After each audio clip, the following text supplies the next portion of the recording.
Tahimik na pumasok ang binatang pulis na si Tonyo sa inuupahan niyang apartment na may isang kwarto. Kasama niyang nakatira doon ang kapwa niya pulis at kaibigan na si Jeffrey. Bukod kay Jeffrey, kasama rin nila doon ang kababata niyang si Benjo na halos 6 na buwan pa lamang sa Maynila. Pagpasok ni Tonyo ay kumunot ang noo niya nang makita si Benjo na nasa sala. Nakaupo ito sa sofa habang nanonood ng basketball game sa maliit na telebisyon. Napansin niya ang benda sa kaliwang paa ni Benjo. Umupo si Tonyo sa pang-isahang upuan sa tabi ng sofa. Uy, tol! Nakauwi ka na pala. Nagluto na pala ako ng ulam. Nagisa na lang ako ng corned beef. Baka kasi hindi ka pa naghahaponan eh. Kumain ka na lang sa kusina. Ano nangyari sa paa mo, tol? Bakit may benda yan? Ito. Naaksidente sa pabrika. Natapilok ako tapos nabali yung buto ko sa paa eh. Ito, pinagpapahinga muna ako ng supervisor namin. Huwag daw muna akong pumasok hanggat hindi gumagaling tong paa ko. Ay nako, ikaw talaga. Hindi ka kasi nag-iingat eh. Sus, napakadulas naman kasi dun sa production area sa pabrikang yun eh. Saka, hindi ako ang unang naaksidente dun. Marami nang mas nauna sa akin. Kung ganun, nainggit ka sa mga naunang naaksidente kaya gumaya ka sa kanila. Paano pala ang pagpapadala mo sa pamilya mo sa probinsya natin kung hindi ka muna magtatrabaho? Bayad ako, Chong, kahit hindi ako papasok. Ayos, di ba? Nakakapagpahinga na ako, pero sa sahod pa rin ako. Kaya palang saya mo kahit may pilay ang paa mo eh. Sinabi mo pa. O sige, kumain ka na. Mukhang hindi ka pa naghahaponan eh. Mamaya na. Hindi pa naman ako nagugutom eh. Ay, oo nga pala. Si Jeffrey nasan? Naunang mag-out yun sa akin kanina eh. Ewan ko ba kung nasan siya. Pag uwi niya rito kanina biglang naligo. Tapos nag-impake ng mga damit niya. Tapos nung nasa banyo ako, saka siya umalis. Di ko na naitanong kung saan siya pupunta eh. Saan kaya pupuntang mokong na yun? Wala naman siyang sinabi sa akin na aalis siya ngayon ah. Sa dami ng dala niyang damit, paniguradong magtatagal yun bago bumalik. Nahulog sa malalim na pag-iisip si Tonyo. Inisip niya kung saan maaaring magpunta si Jeffrey. Simula nang maging pulis si Tonyo, ay naging magkaibigan at magkasundo kagad sila ni Jeffrey dahil hindi nagkakalayo ang kanilang edad. Si Jeffrey ang nagturo sa kanya sa mga pasikot-sikot sa syudad dahil mas nauna ito roon kesa sa kanya. Ito rin ang nakaisip na tumira sila sa iisang apartment. Malaki ang tiwala ni Tonyo kay Jeffrey dahil ilang beses na nitong napatunayan ang pagiging totoong kaibigan nito sa kanya. May pag-aalalang naramdaman si Tonyo habang iniisip niya kung saan nagpunta si Jeffrey. Oh, Chong, bigla kaya tang tumahimik dyan. Iniisip ko kasi kung saan maaaring magpunta si Jeffrey. Ngayon lang kasi ito nangyari na bigla siyang umalis nang hindi nagsasabi kung saan siya pupunta. Imbis na nag-iisip ka dyan, bakit hindi mo na lang kaya siya tawagan? May cellphone ka naman, di ba? Hinugot ni Tonyo ang kanyang cellphone mula sa bulsa ng kanyang pantalon. Sinubukan niyang tawagan ang numero ni Jeffrey pero nakapatay ang cellphone nito. Ang ginawa niya ay nagpadala siya ng text message kay Jeffrey kung saan tinanong niya ito kung nasaan ito. Hindi ko siya makontak eh. Patay yata ang cellphone niya. Nako, hindi kaya kung ano nang nangyari kay Jeffrey. Baka may banta sa buhay niya tapos nagtatago na siya ngayon. Yan ang mahirap sa trabaho niyong mga pulis eh. Halos araw-araw ay marami kayong nakakalaban ng mga kriminal. Yung iba, mga big time pa. Tapos kapag kinalaban mo, yun, pagbabantaan ang buhay mo. Sige pa, pakabahin mo pa ako, lintik ka. Joke lang naman. Ikaw naman, tol. Masyado ka namang seryoso eh. Mamaya ko na nga iisipin kung nasan si Jeffrey. Maliligo na muna ako, tapos saka ako kakain. Iniwanan ni Tonyo si Benjo sa sala. Dumiretso siya sa kanilang kwarto upang hubarin ang kanyang uniforme. Nang magtungo siya sa banyo para maligo, ay hindi pa rin nawala ang pag-aalala niya para kay Jeffrey. Pagsapit ng 11:00 ng gabi, ay nahiga na si Tonyo sa kanyang kama. May 3 kama sa kwartong yun at tig-iisa sila nina Benjo at Jeffrey. Bata pa lang ay pangarap na ni Tonyo ang maging isang pulis. Yun ay dahil lumaki siya sa pamilya kung saan ang kanyang tatay at lolo ay kilalang mga antingero na nakikipaglaban sa mga aswang. Bayani ang tingin ng mga tao sa lolo at tatay ni Tonyo sa kanilang lugar. Ang bagay na yon ang nag-udyok sa kanya para maging pulis dahil gusto niya na maging tagapagtanggol ng mga naaapi at maging kalaban ng masasama. Sinuportahan naman ng pamilya ni Tonyo ang pangarap niyang yon at sobra siyang ipinagmamalaki ng mga ito nang maging ganap na siyang pulis. Tapat si Tonyo sa kanyang sinumpaang tungkulin. Hindi siya nadadala sa suhol at palagi niyang tinatandaan ang paalala ng tatay niya na mamuhay siya ng marangal at hindi niya kailangan maging mapagsamantala. Unti-unti nang nakaramdam ng antok si Tonyo nang narinig niya ang pagtunog ng kanyang cellphone na nakapatong sa maliit na lamesa sa tabi ng kanyang kama. Agad niya yung kinuha at sinagot ang tawag nang malaman niyang si Jeffrey ang tumatawag. Hello? Hello, Jeffrey? Tol, Anak ng tutsa, saan ka ba nagpunta? Ang sabi ni Benjo ay nag-impake ka daw ng mga damit mo at umalis ka. Ayaw mo na ba kaming makasama kaya umalis ka nang hindi nagpapaalam? uy hindi ah. Nagmamadali lang talaga ako kanina kasi naghahabol ako ng biyahe pa uwi sa probinsya namin eh. Ang totoo niyan, ay sakay ako ngayon ng bus. Nasa biyahe na ako. Tumawag lang ako nang natanggap ko ang text mo. Pauwi ka pala sa inyo eh. Akala ko naman kung saan ka pupunta. Ano palang meron at bigla kang uuwi sa probinsya nyo? May emergency ba? Wala naman tol. Piyesta kasi sa amin eh. 1 linggo ang selebrasyon ng piyesta sa amin. Kaya 1 linggo rin ako mawawala. Ang ibig ko sabihin tayo pala. Ha? Teka. Anong tayo pala?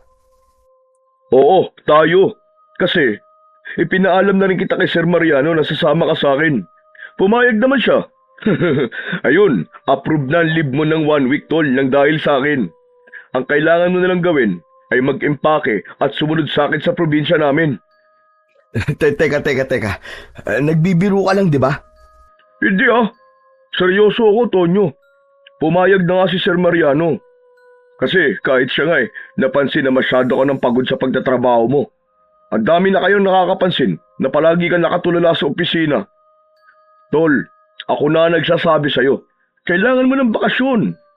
Sorry kung nagdesisyon ako nang hindi ko ipinapaalam sa'yo ah. Alam ko kasi natatanggihan mo ako eh. Kaya ako nang gumawa ng paraan para makapagbakasyon ka. Ikaw talaga, oo. Hindi mo na dapat ginawa yan. Matatambakan lang ako ng trabaho pagbalik ko eh. Huwag kang mag-alala kasi may gagawa ng trabaho mo habang wala ka. Para rin naman sa'yo to eh. Pasensya ka na talaga ah. Una-una na ako kasi may mga kailangan akong asikasuhin sa bahay namin eh. O sige na tol, sumunod ka ah. Saka palagi kitang naikikwento sa tatay at lola ko eh. Panigurado, matutuwa ang mga yun kapag nakita at nakilala ka nila. Teka, pwede bang pag-isipan ko muna? Binigla mo naman kasi ako eh. Ano ka ba? Huwag mo nang pag-isipan. Basta hihintayin kita sa bahay namin ah. Hindi ka na pwedeng tumanggi kasi magtatampo ako sa'yo. Dati pa kita niyayaya na sumama sa amin kapag umuwi ako ron eh, di ba? Iti-text ko na lang sa'yo kung paano ka makakapunta sa amin. O sige na tol, malulobat na to cellphone ko eh. Nang maputol na ang tawag, ay napaupo si Tonyo sa kanyang kama. Biglang nawala ang antok ni Tonyo dahil sa mga sinabi sa kanya ni Jeffrey. Makalipas ang ilang sandali, ay nakatanggap siya ng text message mula kay Jeffrey. Detalyadong nakalagay doon kung paano makakapunta sa bahay ni na Jeffrey sa probinsya. Maya-maya pa ay nakita ni Tonyo na bumangon si Benjo mula sa higaan nito. Umupo ito sa gilid ng kama ni Tonyo. Si Jeffrey ba yung kausap mo kanina, tol? Oo. Ano sabi niya? Alam mo na ba kung nasan siya ngayon? Nasa biyahe pauwi sa probinsya nila ngayon. Piyesta daw kasi sa kanila. Ganun ba? Akala ko naman kung saan siya pupunta. Ang dami niya kasing dalang damit eh. Pero bakit parang hindi may pintay ang mukha mo? May problema ba? Si Jeffrey kasi, ipinagpaalam niya ako kay Sir Mariano na mag-leave ng 1 linggo. Tapos, pinapasunod ako ni Jeffrey sa probinsya nila. Inimbitahan niya ako sa piyesta nila. Ang sabi niya, napapansin daw niya na sobra na akong pagod sa pagtatrabaho. Kaya kailangan ko raw ng bakasyon. Maganda naman pala layunin ni Jeffrey. Kaya kanya inaaya sa kanila eh. Kahit ako, napapansin ko na masyado ka ng subsub sa pagtatrabaho eh. Delikado ang ganyan, tol. Dapat, wag puro trabaho. Bigyan mo rin ng oras sa sarili mo. Marami lang kasi akong hawak na kaso ngayon. Pero sabi ni Jeffrey, may gagawa naman doon ng trabaho ko habang wala ako. Oh, yun naman pala eh. Di sumunod ka na kay Jeffrey sa probinsya nila. O kaya mas maganda kung samahan na lang kita. Total, wala rin naman akong pasok sa trabaho, di ba? Para makapagbakasyon na rin ako. Nagsasawa na ako sa puro building ang nakikita ko eh. Walang Joe. Talaga naisip pa ba magbakasyon ha? Kahit pilay na yung isang paa mo ha? Aba, syempre naman. Ayoko naman naaalis ka tapos mag-isa lang ako rito may iwan sa apartment, no? Kilala mo naman ako. Hindi pwedeng wala akong makakausap na tao.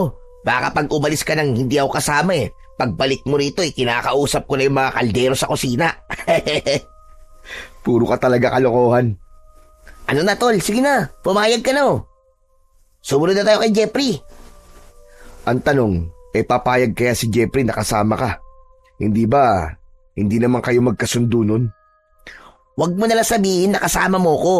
Para wala na siyang magagawa kapag nakita niya ako, nakasama mo ko. Gusto ko rin kasi talaga magbakasyon eh. Okay, sige, payag na ako. Susunod tayo kay Jeffrey sa probinsya nila. Total, wala na rin naman akong magagawa kasi approved ng 1 week leave ko eh. Kesa masayang yun. Mas mabuti pang mag-enjoy na lang tayo sa fiesta ni na Jeffrey. Ayos! Buti naman at pumayag ka na. Kailan pala tayo aalis? Mag-i-empake na ba ako? Oo, sige. Mag-empake na tayo at mamayang madaling araw tayo aalis. Ang sabi kasi ni Jeffrey sa text niya ay aabuti ng 10 oras ang biyahe papunta sa kanila. Kaya dapat maaga tayong umalis. Sige. Mag-i-empake na ako ngayon. Gisingin mo na lang ako mamaya kapag aalis na tayo ah. Napailing na lang si Tonyo nang nagsimula ng ilabas ni Benjo ang ilang mga damit nito mula sa aparador. Habang siya naman ay hindi pa rin buo ang loob sa gagawin nila. Para sa kanya ay mas gusto pa niya ang magtrabaho kesa magbakasyon. Pagsapit ng 4:00 ng madaling araw ay nagising si Tonyo sa malakas na pagtunog ng alarm ng kanyang cellphone. Bumangon siya at ginising niya ang kaibigan niyang si Benjo. Naunang nagtungo si Benjo sa banyo para maligo. Nang matapos ito, ay si Tonyo naman ang sunod na naligo. Makalipas ang ilang sandali, ay parehas na silang nagbibihis at nag-aayos ng kanilang sarili. Habang nagsasapato si Benjo, ay binuksan ni Tonyo ang drawer at nakita niya roon ang kanyang baril. Hindi niya alam, pero tila may bumulong sa kanya na dalhin niya yun. Kinuha niya ang baril at ang lalagyan ng mga bala. Isinama niya yon sa kanyang bag. Humarap si Tonyo sa salamin para siguraduhin na maayos ang kanyang buhok. Matapos yun ay isinuot niya ang isang kwintas. Meron yung palawit na bilog na kulay puti. Hinawakan niya ang palawit ng kwintas at umusal siya ng isang dasal. Talagang hindi ka pwedeng umalis nang hindi suot kang kwintas na yan, ano? Hindi talaga pwede. Bigay pa to sa akin ng lolo ko eh. Ang tagal na natin magkaibigan pero hanggang ngayon, hindi ko pa rin alam kung para saan ang batong yan. Ang alam ko lang ay agimat yan kasi ang tingero ang tatay at lolo mo sa baryo natin eh. Kabal ang tawag sa agimat na to, Benjo. Kapag meron ka nito, hindi ka tatablan ng bala ng baril at ng kahit na anong matutulis na bagay. Wow! Ang astig naman pala yan. Pero totoo ba ang kapangyarihan niyang kabal? Oo naman. Ilang beses na akong iniligtas nito sa tuwing may engkwentro kami. Ilang beses na akong tinamaan ng bala pero parang himala na hindi yun tumagos sa balat ko. Ibinigay ito ni Lolo sa akin kasi alam niya ang trabaho ko bilang isang pulis. Alam niya na malaki ang maitutulong nitong kabal sa akin. Sa bagay, hindi na dapat ako magduda sa kapangyarihan ng agimat mo kasi talaga namang napakagaling na ang tingero ng tatay at lolo mo eh. Sayang nga lang at hindi ka sumunod sa yapak nila. Ayos lang yun. Naiintindihan naman nila kung bakit mas ginusto kong maging pulis eh. Saka halos parehas lang naman ang ginagawa namin. Parehas namin pinoprotektahan ng mga tao. Pero mamaya na tayo mag-usap at magmadali na tayo. Dapat ay makahabol tayo sa first trip ng bus. Sa biyahe na lang din tayo kumain ng almusal. Ipinagpatuloy na ni Tonyo at Benjo ang kanilang pag-aayos sa sarili. Hindi nagtagal ay magkasama na silang lumabas ng kanilang apartment. Sakto na may dumaan na tricycle kaya sumakay na sila roon at nagpahatid sa bus station. Pagdating sa bus station ay sumakay sila sa bus na ang biyahe ay papunta sa probinsya ni na Jeffrey. Nang mapuno na ng mga pasahero ang bus ay umandar na yon. Hindi nagtagal ay nakatulog si Tonyo dahil ang totoo ay inaantok pa siya ng oras na yon. Makalipas ang ilang oras ay biglang nagising si Tonyo. Isang malakas na sigaw ang kumawala sa bibig niya kaya napatingin ang lahat ng pasahero sa kanya. Pasensya na po kayo. Nananaginip lang po ako. Napapahiyang napayuko si Tonyo. Grabe ka, tol. Iskandaloso ka pala. Kasalanan ko ba kung nanaginip ako ng hindi maganda? Ano ba kasi napanaginipan mo at napasigaw ka? Hinahabol daw ako ng napakaraming aswang. Tapos nung maabutan nila ako, ay pinagtulungan nila akong patayin. Uy, nakakatakot naman panaginip yan. Pero panaginip lang naman yun eh. Hindi naman yun totoo. Dahil ang totoo, mag-e-enjoy tayo ng gusto sa pupuntahan natin. Nakamalay mo, merong magagandang chika bebe doon kina Jeffrey. Yun, di lumabas din ang totoo. Pambira ka. Gusto mo lang maghanap ng mabobolang babae, kaya ipinilit mong makipiyesa tayo kina Jeffrey. Bonus lang naman ang babae, tol eh. Siyempre, pupunta tayo ron para magbakasyon at makipiesta. Ewan ko sa'yo. Pero sa totoo lang, parang iba ang pakiramdam ko sa bakasyon na to eh. Parang may masamang mangyayari na hindi ko alam. Huwag ka kasi mag-isip ng negatibo kasi ganun talaga ang mangyayari. Saka ano namang masamang mangyayari, magbabakasyon lang naman tayo. Saka nandun naman si Jeffrey. Hindi naman niya siguro tayo pababayaan, di ba? Hindi na lang muna nagsalita si Tonyo. Itinuon niya ang kanyang mata sa labas ng bintana at pilit niyang inalis ang hindi magandang pakiramdam na meron siya. Simula kasi nang umalis sila sa apartment ay naramdaman niya na yun. Tila ba may kung anong puwersa ang pumipigil sa kanya na umalis. Inisip na lang niya na baka dahil hindi buo ang loob niya na magbakasyon dahil mas gusto niya nga ang magtrabaho. Halos 10 oras na na nakaupo sa base na Tonyo at Benjo bago yun huminto sa isang lumang istasyon ng bus. Bumaba na sila at naglakad sila para maghanap ng makakainan. Sandali lang, tol. Daan-daan ka lang sa paglalakad. Nakita mo nang injured ang kasama mo eh. Aray, ang sakit ng paa ko kapag naglalakad ako ng mabilis eh. Yan, dapat kasi nagpapahinga ka na lang sa apartment eh. Tapos ngayon magrereklamo ka na masakit ang paa mo. Mas gusto ko pang sumakit ang paa ko kaysa mag-isa ako sa apartment, no? Nakahanap ng maliit na karinderya sina Tonyo at doon na sila kumain. Habang kumakain ay naisipan ni Tonyo na tawagan si Jeffrey pero hindi niya na ito makontak. Ano naman kayang nangyari rito kay Jeffrey? At patay na naman ang cellphone niya. Baka naman lobat lang o kaya busy. Pero sinabi ba niya sa text niya kung anong sunod na sasakyan natin? Oo. Magji-jeep daw tayo tapos sasakay ng tricycle. Yun na raw ang mag-aatid sa atin sa baryo nila. Sinungaling din talaga ang Jeffrey na yun, no? Akala ko ba sabi niya 10 oras ang biyahe papunta sa kanila. Yung pala, 10 oras sa bus. Tapos, may sasakyan pa. Anak ng weteng, oo. Napakalayo naman ng baryo nila. Nasa dulo na ba yun ng Pilipinas? Hayaan mo na nga, Benjo. Saka teka lang, ikaw naman ang pumilit sa akin na sumunod kay Jeffrey, di ba? Tapos ngayon nagre-reklamo ka. Natawa na lang si Benjo sa sinabi ni Tonyo. Nang matapos na silang kumain, ay sumakay na sila ng jeep. Halos kalahating oras ang naging biyahe nila. Pagkababa nila ng jeep, ay sa tricycle naman sila sumakay. Habang sakay ng tricycle, ay napansin nila na paunti na ng paunti ang mga kabayan na kanilang nakikita sa daan. Matapos ang halos 1 oras, ay huminto na ang tricycle sa tapat ng isang arko na gawa sa kawayan.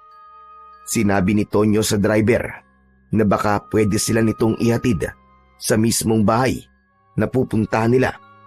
Pero tumanggi ang driver at anito ay magbayad na lang sila para makaalis na ito. Wala nang nagawa si Tonyo kundi ang magbayad ng pamasahe. Pagkababa nila ng tricycle ay kapansin-pansin ang pagmamadali ng tricycle driver na umalis. Grabe, ang sama naman ng ugali ng tricycle driver na yon. Hindi man lang tayo inatid sa mismong bahay ni Jeffrey. Hayaan mo na. Baka ayaw niya lang maabutan ng dilim. Nakita mo naman, oh.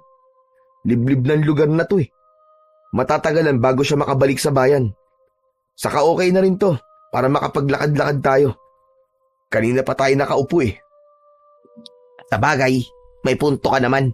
Medyo sumasakit ng ang puwet ko kasi 10 oras ba naman tayo nakaupo sa bus kanina, eh. Nang sandaling yon, ay muling sinubukan ni Tonyo na tawagan si Jeffrey para mas maging madali ang pagpunta nila sa bahay nito. Pero hindi pa rin niya ito makontak. Wala na siyang nagawa kundi ang muling basahin ang huling text message na ipinadala sa kanya ni Jeffrey. Ano, tol? Hindi pa ba tayo maglalakad? Teka, sandali. Binabasa ko pa tong huling text ni Jeffrey. Hindi pa rin kasi siya sumasagot sa tawag ko, eh. Magpapasundo na lang sana tayo sa kanya dito. Ano ba kasing nakalagay sa text niya? Ano sabi? Ang sabi niya, ang bahay daw nila ay meron 2 puno ng mangga sa unahan. Tapos, may bakod daw na gawa sa kawayan. Anak nang, mukhang lahat ng bahay dito sa baryong to. May 2 puno ng mangga sa harapan tapos kawayan yung bakod, eh. Anak ng weteng, oo. Pinagloloko tayo ng kaibigan mong yan, ah. Kaya mainit ang dugo ko dyan, eh. Kakaltukan ko yan pag nakita ko, tignan mo. Ang mabuti pa, isimulan na natin ang paghahanap sa bahay ni Jeffrey. Saka, magtanong-tanong na lang din tayo sa mga taong makikita natin. Pero, magpapaalala lang ako sa iyo, ah. Nasa teritoryo tayo ni Jeffrey, Benjo. Tigilan mo muna ang pangiinis sa kanya, ha? Hindi ko may papangako pero susubukan ko. At wala akong pakialam kahit nasa teritoryo niya tayo. Wow! Ang tapang mo naman. Ikaw na lang dapat ang nagpulis imbis na ako . Nagtawanan ang dalawa. Hindi nagtagal ay nagsimula na silang maglakad papasok sa mismong baryo ni na Jeffrey. Kapansin-pansin na napakatahimik ng lugar na yon. Nang isang matandang babae ang nakita nila, ay agad nilang itinanong dito kung saan ang bahay ni Jeffrey at itinuro naman yun sa kanila ng matanda. Matapos magpasalamat ay nagpatuloy na sa paglalakad ang dalawa. Tol, parang nakakatakot naman ang mga tao sa baryong to. Tignan mo, pinagtitinginan tayo ng mga tao. Tapos yung matandang babae kanina na napagtanungan natin, parang may itinatago. Hindi siya makatingin ng diretso sa atin, tol. Alisin mo na nga yung pagiging judgmental mo. Saka hindi ba ikaw ang nagsabi sa akin na wag akong mag-isip ng negatibo? Tapos ikaw naman pala nag-iisip ng hindi maganda. Saka, normal na pagtinginan tayo ng mga tao. Kasi bago tayo sa paningin nila, dayo tayo dito. Sa'yo nang napapansin ko sa lugar na to . Anong magagawa ko? Tumahimik ka na lang at baka mamaya may makarinig pa sa'yo. Mamaya kuyugin tayo dito . Sa kabila ng pagsaway ni Tonyo kay Benjo, ay aminado siya na totoo ang mga sinabi nito. Kapansin-pansin ang pailalim na tingin ng mga tao sa kanila. Hindi yun ang uri ng tingin na nakakita ang mga yon ng bagong muka. Kakaiba ang tingin ng mga tao sa kanila at hindi kayang ipaliwanag ni Tonyo kung ano ang ibig sabihin ng mga tingin na yon. Hindi nagtagal ay narating na nila ang harapan ng bahay na itinuro sa kanila ng matandang babae. Meron yung bakod na gawa nga sa kawayan at naroon din ang dalawang malalaking puno ng mangga. Nakabukas ang gate na gawa sa kawayan kaya tuloy-tuloy silang pumasok sa loob ng bakuran. Si Tonyo ang kumatok sa pinto. Hindi nagtagal ay bumukas yun at bumungad sa kanila ang isang lalaking matangkad. Napasigaw si Benjo nang makita nito ang dugo ang itak na hawak ng lalaki. Sa sobrang takot ni Benjo ay napatakbo ito sa likod ni Tonyo. Matalim ang mga mata ng lalaki. Tonyo, baka mamaya mamamatay tao yan . Tignan mo, may dugo yung itak niya. Tumahimik ka nga, Benjo. Sino kayo? Anong kailangan nyo rito? Magandang hapon po. Ako po si Tonyo. At ito pong kasama ko naman si Benjo. Mga kaibigan po kami ni Jeffrey. Galing pa po kami sa Maynila. Jeffrey? Aba, teka lang. Jeffrey, may mga bisita ka. Sila na yata yung sinasabi mong bisita natin sa piyesta. Umalis ang lalaki sa harapan ni Tonyo. Hindi nagtagal ay si Jeffrey na ang humarap sa kanila. Biglang nawala ang ngiti ni Jeffrey nang makita nito si Benjo. Anong ginagawa niyan dito, Tonyo? Hindi ba ikaw lang ang pinapunta ko rito? Wala rin kasi siyang pasok sa trabaho niya ng ilang araw dahil pilay ang paa niya. Kawawa naman kung iiwan kong mag-isa sa apartment . Baka masiraan pa ng ulo yan dun . Kung ayaw mo ako nandito, pwede naman na akong umalis na. Hindi yung nagsasalita ka dyan na parang wala ako dito. Direkta mong sabihin at itanong sa akin kung bakit ako kasama ni Tonyo. Bakit nga ba hindi ka nalang bumalik sa Maynila? Teka. Pwede bang wag na kayo mag-away? Jeffrey, pasensya ka na kung isinama ko rito si Benjo nang hindi nagsasabi sa'yo. Naawa nga ako sa kanya kung iiwan ko siya na mag-isa sa apartment. Tapos, may injury pa siya . Ano pa nga ba magagawa ko kasama mo na yan. Hoy Benjo, joke lang yung pinapaalis na kita. Baka naman isipin mo na masama ang ugali ko. Pasok na pala muna kayo. Sige na. Nilakihan ni Jeffrey ang pagkakabukas ng pinto at saka pumasok sina Tonyo at Benjo sa bahay nito. Naupo sila sa mahabang upuan na gawa sa kawayan. Malawak ang bahay ni Jeffrey. Gawa ang dingding sa malalapad na tabla at ang bubong ay pawid.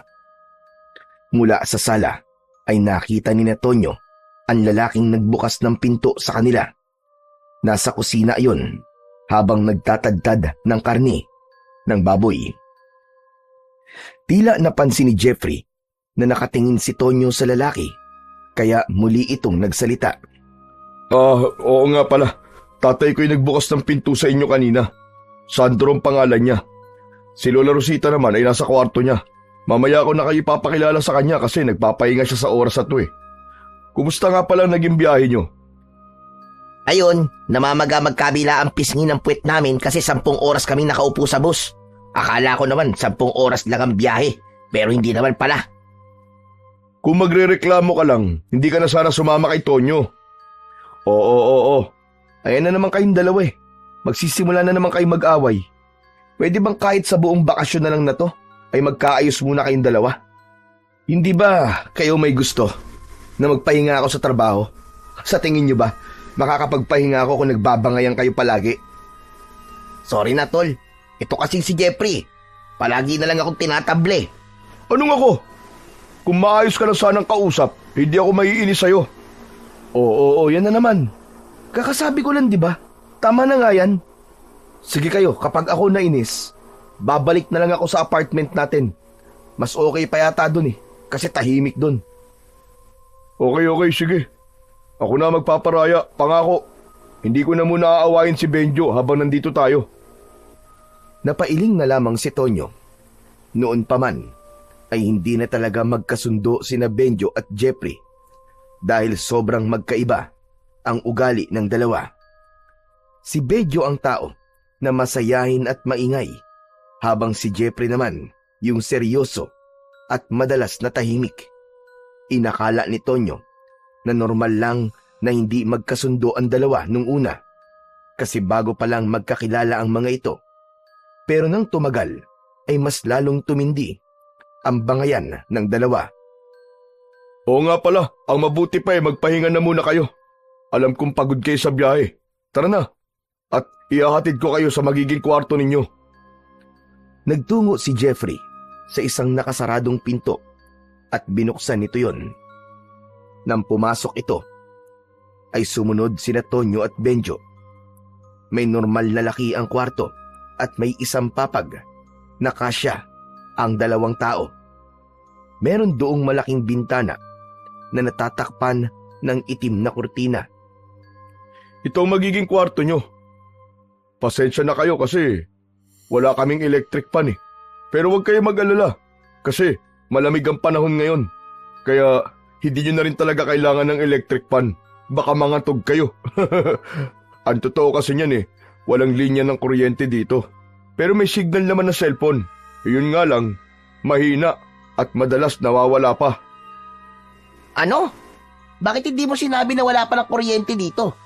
Paano kami makakapag-charge ng cellphone namin? Hindi ba sinabi ko sa text kay Tonyo na libliban lugar namin? Sana naisip mo na walang kuryente dito. Kahit na.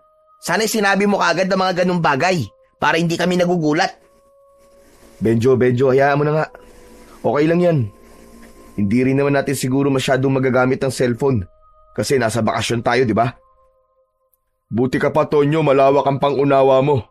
Saka sa dami ng mga activity dito sa baryo namin sa loob ng 1 linggo, sigurado ko na hindi nyo na may isipang gumamit ng cellphone. Siguraduhin mo lang na mag-i-enjoy kami rito dahil kung hindi, babayaran mo yung pamasahe namin papunta rito at pabalik sa Maynila.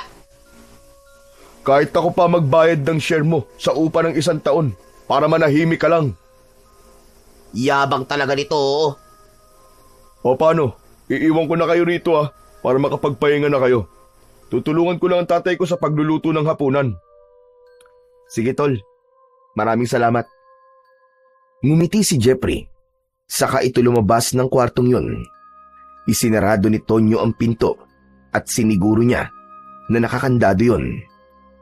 Naupo si Benjo sa gilid ng kama habang si Tonyo ay humiga na. Ramdam niya ang labis na pagod sa napakahabang biyahe at wala siyang ibang gustong gawin ng oras na yon kundi ang matulog.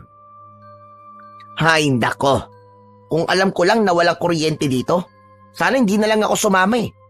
Malapit nang malobat ang cellphone ko, tol, oh. Paano ako makaka-text at makakatawag sa mga chicks ko sa Maynila nito? Anak ng teteng talaga, kung mamalasing ka nga naman. Pambira. Talagang yung mga babae pa ang una mong inisip, ano? Alam mo, tol, minsan, hindi masamang wag muna tayong gumamit ng cellphone. Ayaw mo ba nun? 1 linggo kang makakatipid sa load. Saka pwede bang kahit 1 linggo lang din eh. Wag mo na munang awayin o sagutin ng pabalang si Jeffrey. Para naman ma-enjoy talaga natin tong bakasyon na to. Ewan ko ba, tol? Hindi ko talaga kayang makasundo yung kaibigan mo na yun. Ang init ng dugo ko sa kanya. Alam mo naman na sinusubukan kong makasundo siya eh. Pero wala talaga. Mabigat ang pakiramdam ko kay Jeffrey. Tol, mabait naman si Jeffrey.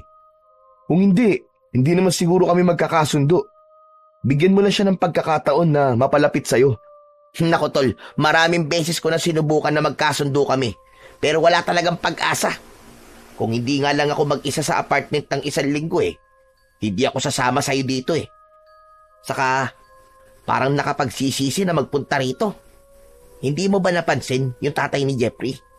Parang nakakatakot siya, Chong. Lalo na yung tingin niya sa atin kanina. Nako, parang kayang-kaya niyang pumatay ng tao eh. Saka parang kakainin niya tayo ng buhay kung makatingin siya. Hoy, ano ka ba? Huwag ka nga magsalita ng ganyan sa mga taong nagpatuloy ng maayos sa atin dito. Baka mamaya may makarinig sa'yo eh. Nakakahiya. Eh, sa'yo nang napansin ko eh. Anong magagawa ko? Alam mo kung ano magagawa mo? Itikom mo na yung bunganga mo at humiga ka na't matulog na tayo. Gusto ko muna magpahinga. Pero kung ikaw ayaw mo, bahala ka sa buhay mo. Ikaw na lang siguro magpahinga, tol. Lalabas muna ako. At saan ka naman pupunta? Bahala na kung saan. Maglilibot-libot muna ako dito sa baryo ni Jeffrey. Titignan ko kung maganda ba talaga. Bahala ka, basta mag-iingat ka. Baka mamaya kung saan ka makapunta at maligaw ka pa. Tinawanan lang ni Benjo ang sinabing yun ng kaibigan niyang si Tonyo. Nang lumabas na ng kwarto si Benjo, ay umayos na sa pagkakahiga si Tonyo at ipinikit na niya ang kanyang mga mata. Dahil sa labis na pagod at antok, hindi nagtagal ay nagawa na niyang makatulog. Sa pagtulog ni Tonyo ay muli niyang napanaginipan yung panaginip niya sa bus. Nakita niya ang sarili niya na hinahabol ng napakaraming aswang at napagtanto niya na ang lugar na kinaroroonan niya sa kanyang panaginip ay ang baryo ni na Jeffrey. Nang naabutan na siya ng mga aswang, ay pinagtulungan na siyang patayin ng mga yon at doon na siya nagising. Napabalikwas si Tonyo. Tagaktak ang malamig na pawis sa kanyang noo at napakabilis ng tibok ng puso niya. Nakapagtataka naman na 2 beses ko nang napapanaginipan yon. Ano ba kasing ibig sabihin nun? Teka, mukhang napatagal pala ang pagtulog ko. Madilim na pala. Siguro nakakain na sila ng hapunan. Ang mabuti pa siguro lumabas na ako. Ipinagkibit balikat na lamang ni Tonyo ang nakakatakot niyang panaginip. Sa paglabas niya ng kwarto, ay nakasindi na ang mga gasera sa bahay ni na Jeffrey. Nakita niya si Jeffrey at ang tatay nito sa may hapagkainan. May kasama ang mga ito na isang matandang babae na payat at halos tuyot na ang balat. Nahinuha niya na yon ang Lola Rosita ni Jeffrey. Lumapit si Tonyo kina Jeffrey at napansin niya na hindi pa nagagalaw ang mga pagkain na nasa lamesa. Bakit hindi pa kayo kumakain, Tol? Hinihintay ka kasi namin na magising. Sanay kasi kami na kapag may bisita ay kasabay namin kumakain. Para sa amin kasi, kabastusan kung kakain kami nang hindi kayo kasama. Naku, pasensya na. Napahaba ang tulog ko Nakakahiya. Pinaghintay ko pa kayo. Ayos lang. Naiintindihan namin na pagod ka sa biyahe, kaya normal na maging mahaba ang pagtulog mo. Pero sa mga susunod na oras ng pagkain, umaasa kami na hindi mo na kami paghihintayin. Hindi alam ni Tonyo, pero napansin niya na masyadong seryoso ang pagsasalita ni Jeffrey, habang ang tatay at lola nito ay pailalim kong makatingin. Hindi diretsong nakatingin ang mga ito sa kanya, pero ramdam niya ang bigat ng titig ng mga ito sa kanya. Pasensya ka na talaga, Tol, ha? Hayaan niyo po sa susunod ay hindi na ito mauulit. Oo nga pala, si Benjo. Nasaan siya? Ang sabi niya ilalabas siya eh. Hindi pa ba siya bumabalik? Hindi pa. Aba, nasaan na kaya ang mokong na yun? Hindi kaya naligaw na yun? Ay nako, sinabihan ko na siya kanina na huwag siyang umalis eh. Kasi hindi niya kabisadong lugar na to. Hindi na namin maaaring hintayin na dumating si Benjo.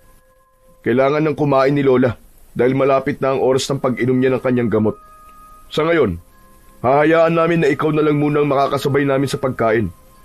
Sige na, Tonyo, maupo ka na. Okay, sige.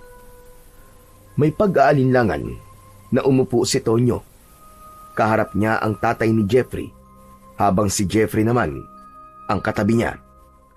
Si Lola Rosita naman ay nakaupo sa kabisera na nasa kaliwang bahagi naman ni Tonyo.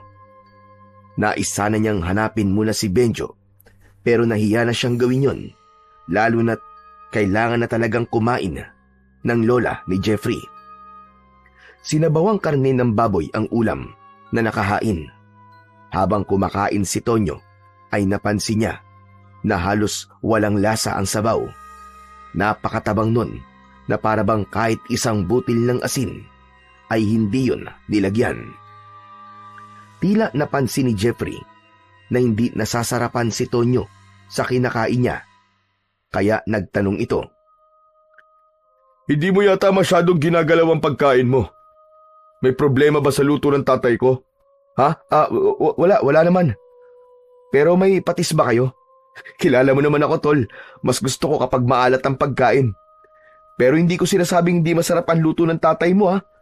Masarap siya sa totoo lang, saka napakalambot ng karne. Sadyang mahilig lang talaga ako sa maalat. Walang asin o patis o kung ano pang pampalasa sa bahay na to. Hindi kami gumagamit ng ganon. Dahil ang mga yon ay nagpapaikli ng aming buhay at masama sa kalusugan. Ang alat sa aming mga pagkain ay nakukuha namin sa natural na alat na meron ng karne o gulay na aming niluluto. Ganun po ba? Sige po, wala pong problema. Pero masarap po talaga ang luto nyo, Mang Sandro. May pag-aalinlangang ngumiti si Tonyo kay Mang Sandro at sa kanya ipinagpatuloy ang kanyang pagkain.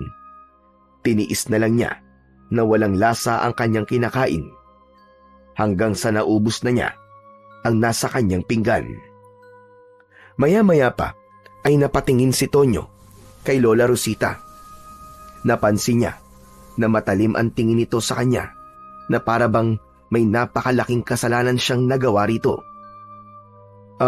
Hello po, Lola Rosita. Ako po si Tonyo. Kaibigan po ako ng apo niyong si Jeffrey. Apo? Jeffrey, nagugutom na ako. Gusto ko na kumain. Tol, anong sinasabi ng lola mo?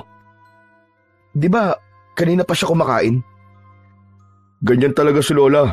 Medyo nagiging ulyanin at isip bata na siya dahil sa kanyang katandaan. Nagugutom na ako. Gusto ko na kumain. Lola, nasa harap niyo po yung pagkain. Yan po ang kainin niyo. Mas lalong kinabahan si Tonyo dahil mas naging matalim ang tingin ni Lola Rosita sa kanya. Nagsimula na yung maglaway habang umaangil na parang isang galit na aso. Nang sandaling yun ay gusto nang umalis ni Tonyo, pero alam niya na isang kabastusan kung gagawin niya yun. Biglang sinunggaban ni Lola Rosita ang isang braso ni Tonyo. Sa gulat ni Tonyo ay napasigaw siya ng malakas. Ngumanga ng malaki ang matandang babae at nang akmang kakagatin nito ang braso ni Tonyo ay agad namang tumayo si Jeffrey upang pigilan si Lola Rosita. Natakot at nagtaka si Tonyo sa ginawang yon ni Lola Rosita. Nagwawala ang matanda habang hawak ito ni Jeffrey. Pilit siyang inaabot ng matandang babae na parabang galit na galit yun sa kanya. Jeffrey, dalhin mo muna si nanay sa kanyang kwarto. Ikulong mo muna siya ron hanggang sa kumalma siya. Sige na. Binuhat na ni Jeffrey ang lola nito at dinala sa isang maliit na kwarto. Malakas na isinarado ni Jeffrey ang pinto habang patuloy pa rin sa pagwawala at pagsigaw si Lola Rosita. Muling umupo si Jeffrey. Nagpatuloy sa pagkain sina Jeffrey at ang tatay nito na para bang hindi naririnig ng mga ito ang pagsigaw ni Lola Rosita. Tol, tanong lang, okay lang ba ang lola mo? Huwag mo na lang siyang pansinin. Ganun talaga si Lola Rosita kung minsan kapag hindi siya nakakainom ng gamot sa oras. Pero bakit niya ako kakagating kanina? May mga pagkakataon na nananakit talaga siya. Pero huwag ka mag-alala. Kapag napainom ko na siya ng gamot, ay kakalma rin siya. Natakot naman ako sa lola mo kanina, tol. Akala ko kakainin niya na ako Pero sana ay kumalma at maging okay na ang lola mo, Chong. Matipid na ngumiti si Jeffrey. Saka nito'y pinagpatuloy ang pagkain. Habang si Tonyo ay hindi pa rin maalis sa isip ang nakakatakot na pag-atake na ginawa ni Lola Rosita sa kanya kanina. Nang matapos na silang kumain, ay nakita ni Tonyo na pumasok si Jeffrey sa kwarto ni Lola Rosita. May dala itong isang bote na may lamang likido na hindi niya malaman kung anong kulay dahil malamlam ang liwanag ng gasera sa loob ng bahay. Bahagyang nakaawang ang pinto ng kwarto ng matanda, kaya nakita niya na inabot ni Jeffrey ang bote kay Lola Rosita. Agad naman yung kinuha ng matanda at tila uhaw na uhaw nitong ininom ang laman ng bote. Umagos pa sa gilid ng bibig ng matanda ang likido at nakita ni Tonyo kung gaano yun kalapot. Biglang tumingin si Jeffrey kay Tonyo. Nagulat si Tonyo nang malakas na isinarado ni Jeffrey ang pinto na parabang galit na galit ito. Lumabas muna si Tonyo upang sumagap ng sariwang hangin. Kapansin-pansin ang katahimikan ng paligid. Kahit isang tao ay wala siyang nakikita. Aba, wala pa rin pala si Benjo. Sana kaya nagpunta mo kong ngayon? Hindi nagtagal ay dumating si Benjo. Malaki ang ngiti nito na parabang napakasaya nito. Oh, buti naman at naisipan mo pang umuwi. Saan ka ba galing Ang tagal mo bago bumalik Jackpot, tol, jackpot. May nakilala ako napakagandang babae. Tapos, ipinakilala pa niya ako sa pamilya niya. Sa tingin ko, may gusto yun sa akin. Sinasabi ko na nga hindi ka naman sumama rito para sa fiesta Nandito ka kasi maghahanap ka ng babaeng maluloko mo. Ano ba masama ron? Malay mo, nandito pa lang mapapangasawa ko. At sa tingin ko, ay nakita ko na siya. Pumasok ka na at kumain ka na. Sa susunod ay hindi mo na pwedeng gawin yan Gusto kasi ni Jeffrey na magkakasabay tayong kumain. Sus, wag mo sinusunod na mga sinasabi ni Jeffrey. Bisita nila tayo rito, no? Yun na nga Bisita tayo kaya dapat marunong tayong rumispeto sa patakaran sa bahay na to. Oo na. O sige, kakain na muna ako. Ano palang ulam? Sinabawang karne ng baboy, nilagaya tayon. Pero sasabihin ko na sa'yo ngayon pa lang walang lasa yung luto nila, parang hindi nilagyan ng asin. Hindi raw kasi sila gumagamit dito ng asin at ng kung ano pang pampalasa. Huwag mo na lang ipahalata na hindi mo gusto yung ulam. At baka mamaya sumama ang loob ng tatay ni Jeffrey. Yung tatay niya kasi nagluto nun Ayos lang, sa sobrang gutom ko, kahit hilaw na karne pa yan, kakainin ko. Napansin ni Tonyo ang kakaibang kwintas na suot ni Benjo. May palawit yon na parabang pinatuyong sanga ng kung anong halaman. Teka, Chong. Saan mo nakuha yung suot mong kwintas? Ito ba? Bigay sa akin ng babaeng nakilala ko. Ang sabi niya, wag ko daw tong huhubarin. Nang pumasok na si Benjo sa bahay, ay muling pinagmasdan ni Tonyo ang paligid. Bahagyang maliwanag ang buwan na natatakpan pa ng makapal na ulap, kaya kahit paano ay may nakikita siya. Doon niya napansin na walang banderitas sa baryo na hindi normal kapag fiesta. Inisip na lang niya na walang budget para sa ganung bagay ang baryo ni na Jeffrey, kaya hindi niya na yon binigyan pa ng pansin. Nanatili muna si Tonyo sa labas ng bahay. Umupo siya sa isang mahabang upuan na gawa sa kahoy na nasa ilalim ng puno ng mangga. Maya-maya pa ay umupo sa tabi niya si Benjo. Totoo nga sinabi mo, tol. Walang lasa yung nilagang baboy. Para bang literal na tubig lang ang inilagay dun eh. Ano ka ba? Lakas ng boses mo. Baka mamaya marinig ka nila sa loob. Ano naman? Para nga malaman nila na hindi masarap yung nilaga eh. Malay mo, matuto na silang maglagay ng pampalasa sa susunod. Hayaan mo na. 1 linggo lang naman tayo dito eh. Ano pa lang nangyari doon sa sinasabi mong babae na nakilala mo kanina? Tamo? Interesado ka naman pala? Ayun. Pinakilala niya ako agad sa pamilya niya. Ang bait nga ng nanay at tatay niya eh. Parang gusto nila pakasalan ko na kagad ang anak nila. Saka napakaganda niya, tol. Morena, tapos sexy pa. Alam mo ba yung ganda na Pilipinang-Pilipina? Ganun siya. Walang-wala yung mga babae sa Maynila, Chong. Sana'y seryosohin mo na ang isang yan. Kilala kasi kita, Benjo eh. Masyado kang mapaglaro pagdating sa mga babae. Huwag mo nang dalhin dito yung pagiging palikero mo. Tignan natin ang mga mangyayari sa susunod na araw. Ayokong mangako. Loko ka talaga. Pero Benjo, maiba ako. Alam mo bang may nangyari kanina rito?